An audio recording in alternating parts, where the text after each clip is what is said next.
오늘은 사사기 두 번째 성경 강의를 시작하도록 하겠습니다. 교재 104페이지를 펼쳐주시기 바라겠습니다. 우리가 지난 시간에는 사사기 구조에 대한 얘기를 쭉 이렇게 나눠봤고요. 오늘은 두 번째 단락인 사사기 3장 7절부터 16장까지 내용을 이렇게 같이 나눠보도록 하겠습니다. 우리가 두 번째 단락에서는 사사들의 역사에 대한 이야기가 이렇게 쭉 기록이 되어 있는데요. 사사기 시대 때는 350년 동안 이렇게 지속이 된 것을 볼 수가 있습니다. 그 중에서도 우리가 이제 중요하고 이렇게 몇몇 중요한 사사들의 이름을 이렇게 말씀을 드리자면은 이스라엘의 초대 사사였던 온니엘이 있고요. 그 다음에 이제 남성 중심의 사회에서 유일한 여자 사사였던 드보라 사사가 있는 것을 알 수가 있습니다. 또 우리가 이제 너무 이제 굉장히 유명한 그 기드온과 또 입다와 삼손 등과 같은 그 유명한 사사들의 이야기도 두 번째 단락부터 이렇게 전개가 되는 것을 볼 수가 있습니다. 그 중에서 첫 번째 사사였던 온니엘은요, 갈렙의 아우이면서 나중에 사이가 되어서 초대 사사를 이렇게 역임하게 되는데 그 과정과 관련된 이야기가 여호수아 15장 17절과 사사기 3장 9절에 잘 기록이 되어 있는 것을 볼 수가 있습니다. 우리가 이제 사사기 7장으로 넘어가게 되면은요, 이스라엘에서 가장 유명한 사사 중에 한 명이었던 기드온의 이야기가 이렇게 시작이 되는 것을 볼 수가 있는데, 기드온은 이제, 저희 성도님들도 잘 아시다시피 굉장히 겁도 많고, 또 굉장히 소심한 인물이었던 것을 알 수가 있죠. 그래서, 그런 대목에 대한 얘기가 이제 사사기 6장 11절에 쭉 하고 나오는데요. 11절과 12절에 나오는데, 우리가 사사기 6장 12절에 보면, 그 여호와의 사자가 나타나서 기드온에게 이렇게 이제 소명을 너는 이제 이스라엘의 구원자로 쓰겠다, 사사로 쓰겠다라고 하면서 그 기드온을 부르는 장면에 대한 이야기가 이렇게 기록이 되어 있는 것을 볼 수가 있습니다. 제가 읽어드리면 야훼의 사자가 기드온에게 나타나서 이르되 큰 용사여 야훼께서 너와 함께 계시도다. 이렇게 이제 여호와의 사자가 이제 그 기드온을 이렇게 부르는데 우리가 이제 그 현재 그 여호와의 사자가 기드온을 그 부르는 장면과는 되게 아이러니컬한 거는 뭐냐면 하나님의 사자는 기드온에게 너 큰 용사라고 이야기를 하지만 실제로는 기드온의 지금 현재 상태는 어떤 상태냐면 너무 소심하고 너무 용기도 없고 정말 그 여호와의 사자가 큰 용사라고 이렇게 이야기한 거라고는 반대적인 그런 상태의 사람이었다는 것을 알 수가 있죠. 그런데 그럼에도 불구하고 하나님의 사자가 하나님께서 그 기드온을 부를 때 이런 믿음의 소리를 한 것에 대한 그런 이유가 있지요. 그 이유가 바로 뭐냐면 기드온이 비록 약하고 연약하지만 하나님께서 하나님의 선하신 꿈을 그에게 이렇게 이루어 주시겠다고 하는 뭐냐 하면 선포이면서 약속이라는 거죠. 그래서 우리가 그 말씀에도 보면 하나님께서 함께 하심으로 너는 걱정하지 말아라. 내가 나의 선한 뜻을 너를 통해서 이루겠다고 이렇게 약속의 말씀을 해 주신 것을 볼 수가 있죠. 그래서 우리가 이제 이런 것을 볼 때 우리가 이제 우리 자신도 그렇고 또 아니면 우리 가정도 그렇고 아니면 이제 우리의 자녀들에게도 이제 어떤 것을 생각을 해주는 게 좋으냐 하면은요. 하나님의 자녀라면은요. 우리가 너무 부족할 수도 있고 정말 환경적으로 어려움을 겪을 수도 있고요. 너무 연약하고 정말 기도원처럼 이렇게 소심하고 정말 나는 이런 꿈을 이루기는 너무나도 약해라고 생각할 수 있지만 우리가 여기서 중요한 포인트가 있습니다. 그 중요한 포인트가 바로 뭐냐면은요. 하나님의 선하시고 깊으신 뜻을 이루고자 우리가 기도해야 된다는 거죠. 그래서 우리가 빌립보서 2장 13절에 보면 이런 말씀이 기록이 되어 있습니다. 너희 안에서 행하시는 이는 하나님이시니 자기의 기쁘신 뜻을 위하여 너희에게 소원을 두고 행하게 하시나니. 그러니까 기드온이 비록 지금은 연약하고 부족한 존재라서 이 꿈을 이룰 수 없지만 하나님의 선하시고 기쁘신 뜻을 위해서 하나님께서 이루어 주시겠다는 거예요. 그래서 우리의 자녀도 우리 자신도 우리 가정도 우리가 어떤 자녀의 꿈을 위해서 자녀의 성공을 위해서 우리 가정의 성공을 위해서 이렇게 뭔가 이렇게 나아갈 적에 하나님의 자녀라면은요 먼저 하나님 앞에 기도를 해야 됩니다. 빌립보서 2장 13절의 말씀처럼 하나님 제가 하나님 안에서 이런 꿈을 꾸고 싶습니다. 그렇지만 이 꿈이 하나님이 보시기에 기쁘신 뜻을 이루어드리는 하나님께 영광을 돌리시는 그런 소원이 되게 하여 주십시오라고 이렇게 기도를 한다면 하나님께서 그것을 허락하실 때 정말 우리가 우리의 형편과 환경과 관련 없이 하나님께서 함께 하심으로 그 꿈을 이루어 주시고 하나님을 영화롭게 하는 그런 꿈이 된다라는 거죠. 그래서 정말 이 빌립보서 2장 13절의 말씀과 같이 기도는 정말 나중에 용맹한 장수가 됩니다. 용맹한 장수가 되어서 이스라엘은 뭐냐면 미디안의 7년간의 미디안의 압제로부터 이렇게 구원을 하는 그런 정말 상징적인 그런 인물이 되고 또 정말 하나님의 깊으신 뜻을 이루어서 구원을 이루는 그런 능력자가 되는 것을 우리가 알 수가 있습니다. 기도원 사사와 같이 하나님의 선하신 뜻을 이루어 드리는 그런 아름다운 사사가 있는 반면에 우리가 사사기 10장부터에 보면 이제 하나님의 기대에 못 미치는 사사에 대한 이런 이야기들도 이렇게 기록이 되어 있는 것을 볼 수가 있습니다. 특별히 이제 여기서 보면은 사사기 10장 4절에 보면 야일이라는 사사에 대한 이야기가 이렇게 쭉 기록이 되어 있는데요. 사사기 10장 4절 말씀에 보면 제가 읽어드리면 그에게 아들 30명이 있어서 어린 낙이 30을 탔고 성읍 30을 가졌는데 이 기록은 그 하나님의 말씀을 따라서 백성을 이끌어야 되는 그런 지도자의 이력으로 보기에는 너무나도 이렇게 실망스러운 기록이다라는 것을 볼 수가 있습니다. 이 이야기는 다른 말로 표현을 하면 뭐냐 하면은 하나님의 사사로 부름받았지만 그냥 세상 사람들이랑 똑같이 자신의 복락만을 추구하면서 살았다라고 하는 그런 사사에 대한 기록이기 때문에 하나님을 실망시킨 그런 사사다라고 우리가 이렇게 알 수 있는 대목이죠. 그리고 이제 또 어떤 사사가 있느냐 하면은요.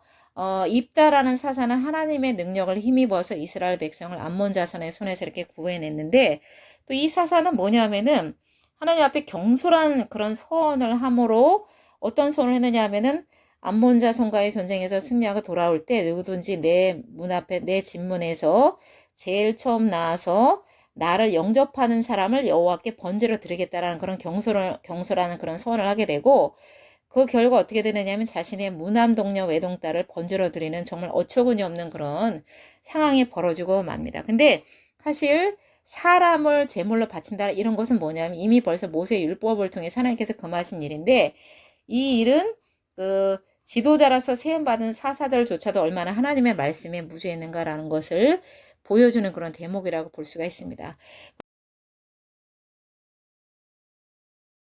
그리고 이제 또 정말 그 사사 중에서 유명한 인물 중에 한 명이 누구냐면 삼손입니다. 근데 이제 삼손도 보면은요.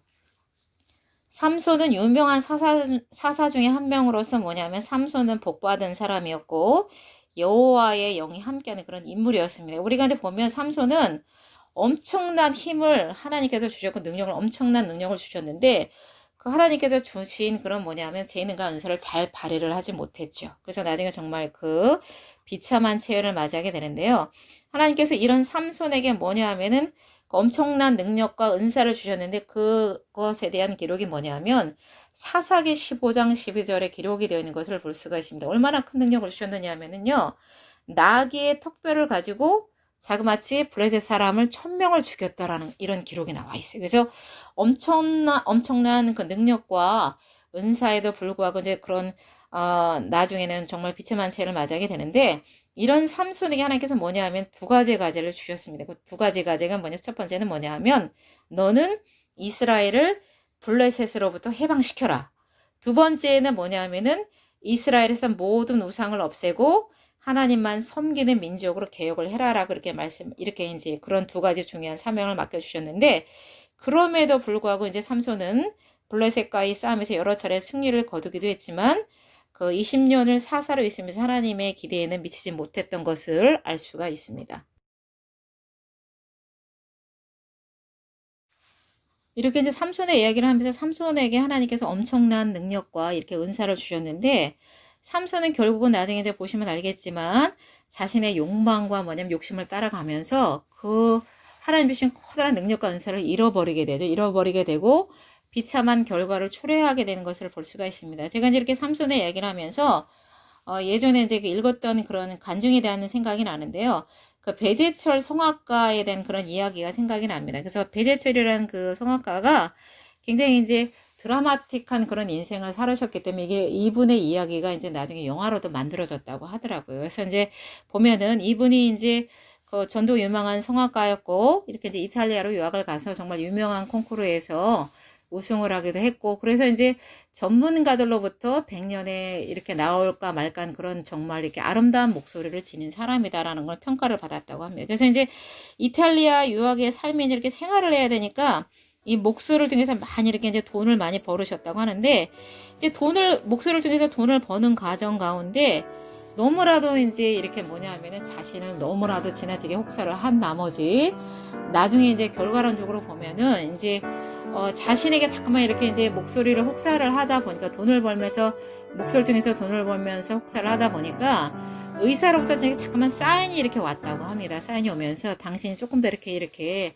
몸을 돌보지 않게 된다면 어려운 일이 생길 거다. 이렇게 이제 이야기를 했지만 하나님의 사인이 이렇게 오는 것을 이렇게 알면서도 이제 자기가 막 자기가 성공을 위해서 욕망을 향해서 달려가는 그거를 이렇게 멈출 수가 없었다라고 합니다. 그래서 이제 결론적으로 말씀드리면은요, 이분이 이제 결론적으로 나중에 뭐냐 하면은 갑상샘 암이라고 하는 그런 암병에 걸려갖고 나중에 이제 수술을 하게 되는데, 수술대에 올랐을 적에 의사 선생님이 이런 이야기를 했다고 합니다. 이제 당신이 퍼센테이지는 작지만 당신이 목소리를 잃을 수도 있습니다. 이런 이야기를 했다고 합니다. 그래서 이제 그분이 그 당시 때에는 퍼센테이지가 약하니까 아주 희박한 조건이니까 희박한 퍼센테이지니까 내가 뭐 성대가 잃을 염려는 없겠다라고 생각을 하고 이제 마음을 놓고 이렇게 이제 수술을 했는데, 정말 그 몇 프로 안 되는 그 확률이 정말 자신에게 이렇게 닥쳐가지고 결국은 뭐냐 하면 목소리를 잃어버리게 됐다고 합니다. 그래서 목소리를 잃어버리면서 막 하나님을 원망하기도 하고 막 그러면서도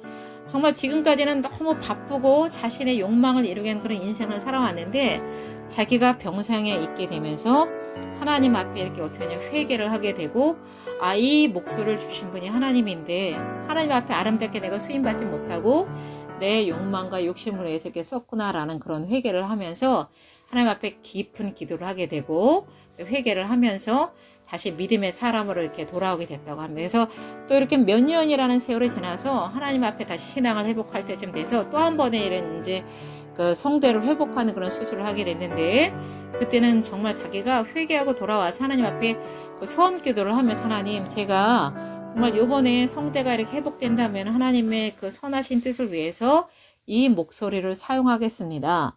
하나님의 영광을 위해서 사용하겠습니다. 그런 소원 기도를 하고 정말 이제 수술을 하게 됐다고 합니다. 근데 정말 하나님께서 그 기도를 들으시고 어떻게 됐느냐, 이분이 정말 기적과 같이 그 목소리가 회복이 되어서 정말 그 간증을 하신 그런 집사님으로 이렇게 이제 쓰임 받게 되셨고, 이 목소리가 정말 소외되고 낮은 곳에 가서 이렇게 정말 봉사로서도 쓰임 받게 되고 정말 성가대로도 쓰임 받으면서 하나님께 그런 영광을 돌리는 그런 삶을 살게 되셨다고 합니다. 그래서 우리가 보면은요, 이 배재철 집사님의 간증처럼 또 이렇게 뭐냐면은 삼손의 그런 스토리와 같이 보면은 하나님께서 너무나도 큰 재능과 은사를 줬는데, 하나님 앞에 정말 선하게 쓰임받지 못한다면은 우리가 이런 기록이 돼 있는 것을 볼 수가 있죠. 성경에 보면 마태복음 25장 14절부터 30절에 보면 달란트에 대한 이렇게 비유가 나옵니다. 근데 달란트 위에 보면 뭐라고 되어 있느냐 하면은요, 한 달란트 가진 사람은 뭐냐면 그거를 사용하지 않고 하나님 뜻 안에서 사용하지, 하나님이 이렇게 너는 이것을 사용해서 이렇게 이제 여러 가지 이제 유익을 가지고 와라게 말씀을 드릴 때, 한 달란트 가진 사람 뭐냐면은요, 그걸 땅에다 파묻었다는 거죠. 그런데 10달란트 가진 사람은 열심히 노력해서 하나님의 선하신 뜻을 그렇게 이루어 드리니까 하나님께서 한 달란트 가진 사람이 그것을 뺏어서 다시 10달란트 가진 사람에게 주었다는 그런 내용의 기록이 되어 있는데, 우리가 뭐냐 하면 하나님이 주신 능력이 있어요. 재능도 있고 은사도 있고 또 건강도 있고 하나님이 주신 게 너무 많아요. 가족도 있고 직장도 있고 여러 가지가 있는데, 우리가 이거 주신 것을 가지고 하나님의 믿음의 자녀라면 이것이 내게 아니에요. 내게 아니고 하나님께서 주신 거기 때문에 우리는 뭐냐 하면은 배재철 집사님 마냥 또 이렇게 하나님이 주신 재능과 은사를 잘 활용을 해서 하나님 앞에 선하게 쓰임 받아야 될 그런 의무가 있는 사람입니다. 그래서 달란트의 비유와 마찬가지로 이렇게 하나님 안에서 선하게 쓰임 받게 될 때에 또 하나님께서 또 풍성한 삶을 이루게 하실 줄로 믿습니다.